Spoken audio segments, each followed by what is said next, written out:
Now, number 3 is going to get into, those were kind of overarching. This one's going to get into the weeds. Organize for structure and for time.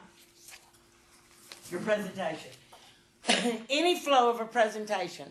5 minutes, 30 minutes. By the way, your staff meetings, a 6-hour presentation, all have these 3 parts. Now, I didn't say you do them justice, but they all have these parts. There's an introduction, there's a body, and there's closing.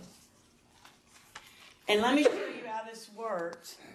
From the first word that comes out of your mouth until you say, and our final thought is, and you turn and read the quote, about 60 minutes, and that's your time. Because if you go over, either they miss their break or the next person doesn't have enough time. So it's very critical that you stay on time. I mean, think about this. You've got 2 different ones that last about 2 or 3 days. I think a total of 16 hours each time. And there's 17 modules. That's pushing content. But it's the best way. So, everybody, put your hand like this. Your fist. Okay. You got a topic in here. You got it like a stone. You got a topic in here that you need to give away to the audience. This is a way you can think about it. First thing you do to open up that topic is you give an introduction. Put your thumb out. Then you got give away point 1, 2. You give away introduction point 1, 2, and 3, and I know my finger doesn't do it. Well, point 3, and then I do a closing, and look, the topic is gone. And you know, that's what, even if I'm called on in a situation that just suddenly, hey, Charlene, why don't you tell them about that? I look down at my hand and I go, well, thanks, I'll be happy to give you, you know, what she's referring to is XYZ. And then I think, point number 1, 2, 3, did I answer all your, that's how I do it in a meeting. Everything is involved right there in your hand to give away if you kind of stick to it. And I really thought about whether to put this because it only has 3 points and you don't have to. I mean, I guess you could do that and have 10 points, but the idea is look at your material. They're probably, like, something is, I would say, as complicated as the history is taught in spans of time.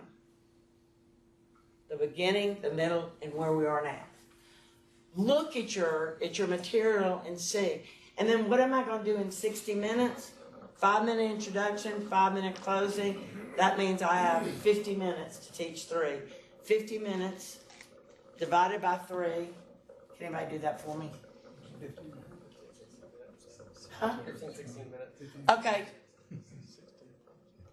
Okay, we're just going to call it, let's say 16 minutes a point.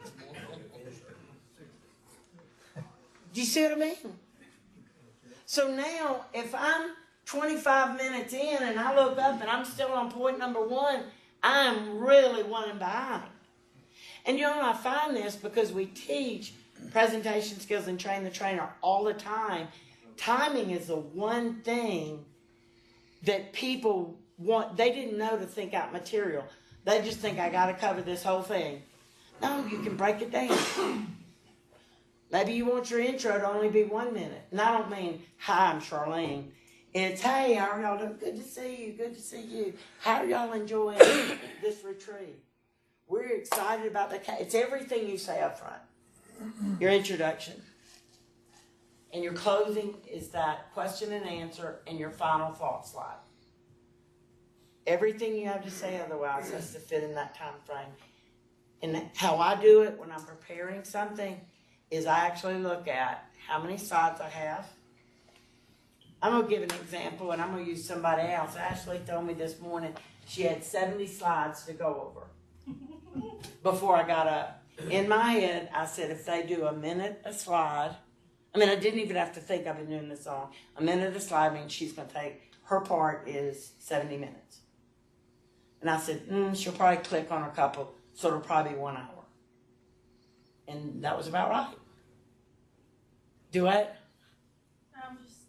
Do you see? And so if you think in that range, you can almost predict where you need to be at any point. And y'all, they've made sure that page numbers are on every slide. So you know where you are. So if I know I have 30 slides and I'm on slide 5 and I've got 5 minutes left, I got issues. So, structure matters. The same way McDonald's or Red Robin puts their hamburgers, lettuce, then tomatoes and onion, whatever else, cheese. If they put the burger on top of the lettuce, it wilts the lettuce. There's a reason for the structure. If your buns were inside and you had to hold the lettuce in the burger and bite into, we think that is ridiculous. Structure matters, and it does to your people. They can't read your mind. They only follow what comes out your mouth. So if you may be okay up here, but you got to make this structure come into play. So let's talk about introduction. Number 1, introduction establishes your credibility. You don't have to brag, but the minute you get up there and tell who you are and what you do or have done in the past for Allah, it's going to let them know. So it expresses your expertise and your experience. It should be short and snappy. I mean, there have been times at more motivational keynotes where I've told people, oh, don't listen to that introduction she just read. First of all, I was a mud wrestler back in the, and I make up 1 or 2 things and then just go into it. Because what do? It shouldn't be self-degrading, but I think mud wrestling is fine. It shouldn't be boastful. The idea is you get their attention and you start with what? You start to flow with what you do. Types of opening. And that's immediately what do I say after I'm Charlene, I'm from Troy, happy to be with you here today. What's the next thing? You got 4 minutes and 45 seconds to film. Okay, I put a can opener because, and I want to be careful what I say, but you know when you open a can of worms, for those that are fishermen or whatever, it's all out there then. Your opening determines the release of your information. A good way is a question which relates to the content. Let me go back to Module 1, History. Anybody know, this would be an example. You started with, thanks so much, I'm glad to be here. Y'all doing okay? Enjoyed your breakfast? Making this up. All right, anybody know the year Department of Transportation started? Anybody? 1911. 1911. Do you see I opened with a question? I opened with something that relates to the content. And I just made that up on my right then. Surely by planning ahead of time, you can come up with a question. Or what about a startling statistic? And I'm doing that with one that I'm talking to at an international conference for wellness of mothers and children in a couple of weeks. Okay? I'm going to open that one with the startling statistics about mother and infants.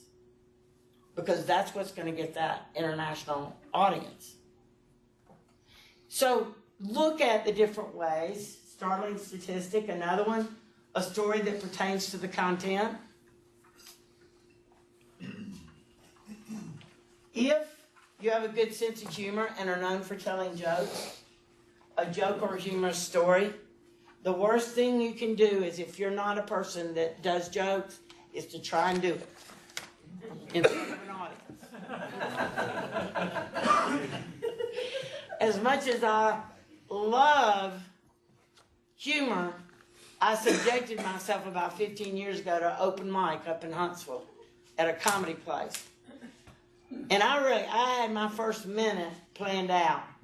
And then at the end of a minute, I was looking at that group like, why did I put myself through this? And then I knew I would never become a comedian because that was the scariest place to ever be. So I thought, okay, no more jokes or comedy. I use what people call natural humor, whatever happens. And that's what you've got to go with. Go with something comfortable for you. Provoke the audience's sense of curiosity. Again, look at your material. What could you say? that would provoke them, and again, some information, capture their attention. Couple thoughts real quick on statistic. Make sure your statistic is A, accurate, and B, current. Yes. And then cite it. Last year in New York Times, and I'm making they mentioned that mentorship is the most critical part of developing the next generation. Whatever. Find a statistic that works for your topic, and make sure it's topical. Bringing up information from 1984 doesn't help you, and making sure that it's actually accurate information. Okay, and let me go on with that. You do know that, or I hope you do. With your information, just go to the Google bar or whatever and put in statistic for whatever, leadership, history of transportation, and pages will come up that just have tons of statistics. Inspirational quote on X. Millions of quotes will come up. So you can just do this by Googling your need. You don't have to be really good at coming up with stuff on your own. You can even, believe it or not, funny story about. Bam. It's right there for you. You get stuck, call me, I'll make something up for you.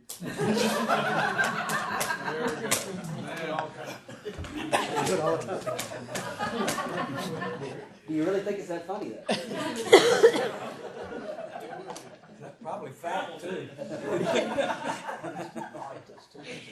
Which then brings me to my next thing. When humorously, one of the committee members said, and we had them check our information to make sure it was correct. We laugh about that with them because as we were going over it, sometimes, and we don't know if it was it IT? ITE, or if it was them or whatever, but it would get through me and Stephen, and it would get to this woman who writes books, and she would call me and go, I don't know where this came from, but so-and-so never said this. And I'd be like, he didn't? Or she didn't? Yeah, actually, so-and-so said it. Well, just slap his name in there then. Or it would be like she'd go to look up a study, and the study's not on the internet, it's that website address. So there are a lot of things that we try to check like that. Another thing, if it came and it was a study before 2010, we ended up finding a study that was after 2010 because there's certain segments that are just considered old after a while. So there were certain things like that. They had correct information. It was just modifying something. But that's what you do want to look for, things that are, if you're going to look for studies or anything, 2010 and above, closer to this year. An impact statement that challenges their thinking. An analogy to help people it may have been years ago, and I don't know if the particular participants now remember, but for a while, considering that I taught I think it was over 2,000 classes on progressive discipline, I had to come up with a bunch of different stuff. Well, I'd go through fads, and then when I got sick of doing it, but there was a time period when I said, how many of y'all have dogs? That's the first thing, after being introduced. I said, how many of y'all can get that dog to mind you? Well, I took mine to a Venus, got them talking about it, and then I said, but what do you do when they don't do that? Or they still bark, or they still use the bathroom in the car? And we talk about how do you discipline. I said, and you know something? Isn't it like children? Another one. I was talking about how, to open for progressive discipline. Another one was, I don't have children, but I offered when I was younger to keep my friends 2 children because they had never had a honeymoon. And they were telling me about it. I said, I'll keep your children. And one was about 1 year old and the other one was 4 years old. And I told them to get them excited on that Friday night when they're talking, tomorrow morning we're going to the store and I'm going to let y'all buy something. And you can spend up to $5. Well, we went to the store, and of course the 1 year old was like, I'd take her and she'd say, I want this. I'd go, okay, well, no, this. It's a penny. But that little 3 or 4 year old went and got over a $50 gain out of the game section. And I looked at it, I was like, I don't even know who you are practically. I did this to be nice, and I'm not spending $50 on you. But I didn't say that. But I said, no, that's a little bit over. Well, y'all, she went out like what you see on TV, flat on the floor, screaming and yelling. inexperienced, not knowing, I just walked off and left her. Now, to make matters worse, it was the Bible bookstore that was in the old East Del Mall. So I keep kind of looking back to make sure nobody kidnaps her, but I'm kind of like, the rest of them going, who would be letting their child do this? You know, and then finally I had to go back there. No, you can't have it. She's screaming and crying. So what did I do? I bought it and let her I bought it to keep her quiet. So, you know, what did I do? I just exacerbated. That's how I started. 2 different examples, the dog and then that child. For years, progressive discipline. Because once they can relate to that, they immediately can start relating to the topic that you're talking about. And then, of course, a great quote always starts something. That'll be great if you could come up with a quote. So, just to give you an idea and not to make you nervous, in the first 7 seconds, the audience is getting their impression of you. That's right. Y'all know 20 years ago that used to be 3 minutes. Now, audiences form their impression of you in 7 seconds. In the first 30 seconds, you're commanding the attention of your audience. So how much attention you're going to get from them is based on your introduction. How well you grab them. In the first 3 minutes, the audience is saying this. Well, I first thought that, but now I know it's true or it's false. So in the first 3 minutes, the audience is making their determination about you. But their first impression comes in 7 seconds. Openers should grab the attention and use an opener that fits your personality. Like I said, don't use humor if it's not the way you are. Of course, you're not going to get them outside to do something weird because you only got 60 minutes.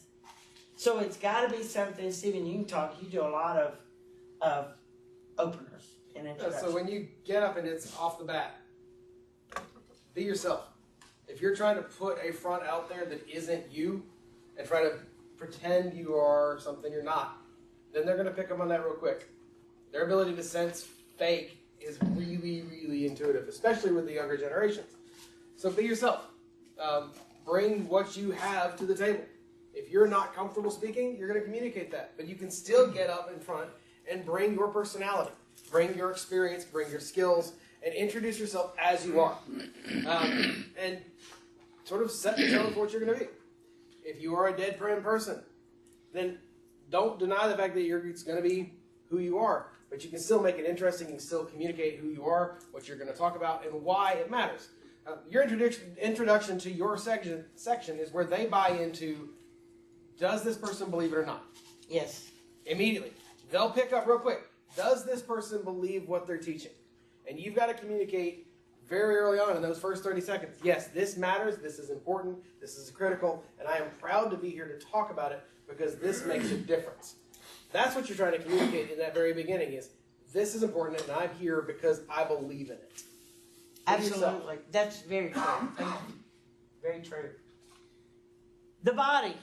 Most of the body of the information, your points are given to you in the PowerPoint, in the module itself.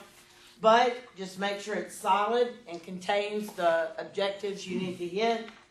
You've got to speak in a way and teach it, facilitate it in a way that's easy to follow because the audience has to flow with you to be able to learn. And it really should be simple and logical. Don't make it more complicated. They can't read your mind. And so in your head, you know you go from point A to point B to point C to point D to point F, etc. But what you're saying jumps from point A to point F. Well, they lost you. So you do need to be clear and articulate about how you progress through the information.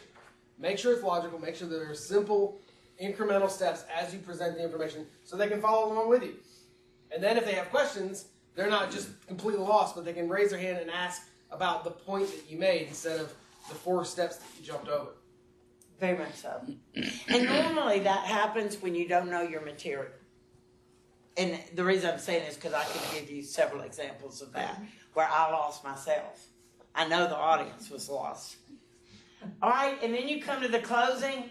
Should be brief, 2 or 3 minutes. So it's kind of like this. I see the final thoughts. I say, okay, before we close out this module, what questions might you have? I call on people. If there are no questions, so what do you think you can take away from this? So you get them to think about it. Then you move to the final slide. That should be 2 or 3 minutes. If we go back to this, the way they always taught me is tell them what you're going to say it, tell them what you said. And that's where you're going through it. So it really is, we talk about it, what we talked about was. And that reemphasizes, and they've heard it now 3 times. So that helps them reclaim it and hold on to it. The retention of listening to somebody speak, if they're not taking notes, if there's not something that goes on with it, is really low. And it gets loose. They lose it really quick. It's why we take notes. It's why we have handouts, so that we help retain that information. And repetition helps. That stupid thing where if you meet somebody, you say their name however many times it is in the first 10 minutes, it helps you implant in your brain what their name is. 7 times in the first 10 minutes, 3 times in the first minute. And that helps ingrain in your brain. So repetition, saying what you're going to talking about, and then reminding them what you talked about, helps embed it in their brain. So if you got 4 fingers, you say it quicker. Exactly. You only get 2 points. And don't go barefoot to your presentation. There's the other one. So, review the major points, like Stephen said. Future expectations of the audience. That's a way to close out. So, what are you going to do with this information? How can we use it? Then you have your conclusion, your final thought slide, and with the last slide on the screen, of course, is like I said, when you ask for questions. So, here's some things that I'd love for y'all to actually say at the end. Not because I want to, but they're built-in things you could say. If they don't have a lot of questions, say, why was this module important to include in the Leadership Academy? What did you learn through the module? What is your takeaway from this past hour? How will you implement this when you get back to your office or region? Those are 4 questions that you can say verbatim. You're going to get answers, so you're engaging them. Number 2, you're giving them a chance to reiterate them. So again, it's a chance for them to learn it. And for those what learners, this is where they put your information to practice. And you're challenging those what learners, those type 3 learners, to engage in the information and make it practical. Well, actually, that is going, number 1, listen to you. Number 2, engaged in the conversations. But this is going to get 3 and 4. Because 4 is going like, how am I going to use this? And then so when you ask them and people start saying it, they're going to go, yeah, we could do this, and we could do this, and we could do this. So those are ways that you can use it. So, organize for structure and time.